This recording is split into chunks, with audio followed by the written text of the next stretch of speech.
Ингэсэн шүү дээ. Монгол Улсын намын хурал, баг хуралдаад уг нь бол энэ хүний чинь одоо ёс зүйн үед хариуцлага хүлээх юм байна гэдэг юм шийдвэрийг гаргацсан байсан дээ. Хамтарсан засгийн газрыг байгуулах тогтоолоод цэцэлсэн.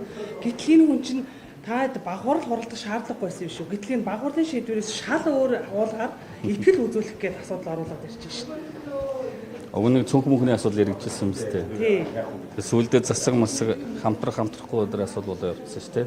Тийм тэгэхээр хувийн асуудлыг ингээд засгийн хямрал болгоод байна шүү дээ, тий. Харин тий.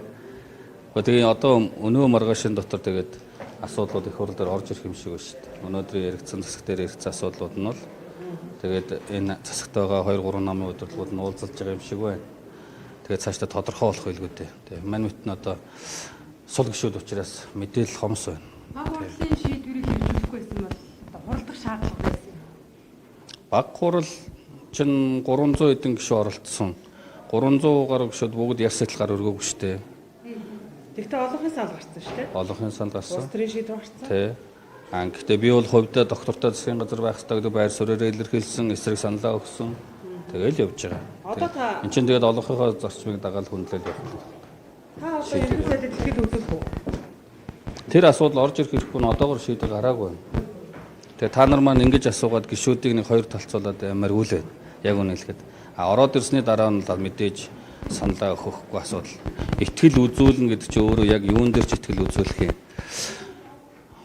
Уг нь одоо бусад улс орнуудад бол томилсон субъект нь их хурал өөрөө ерөнхий сайдынхаа асуудалд ороодсон байна гэж үзэж байгаа бол их хурал өөрөө санаачлаг гаргаж итгэл үзүүлэхгүй асуудлыг ярьдаг юм байна.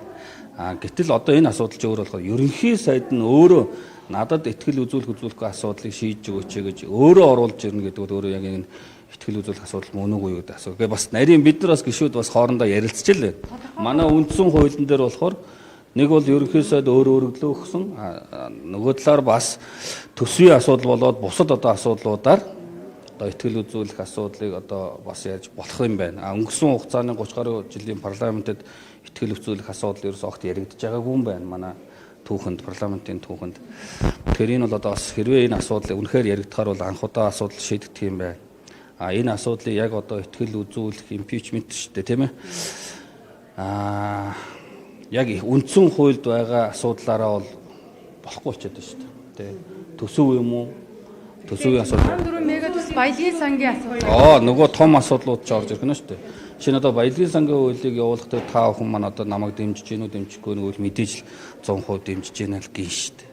Ер нь бол дэмжихгүй байна гэж өгөх саналтай хүн байхгүй л байна.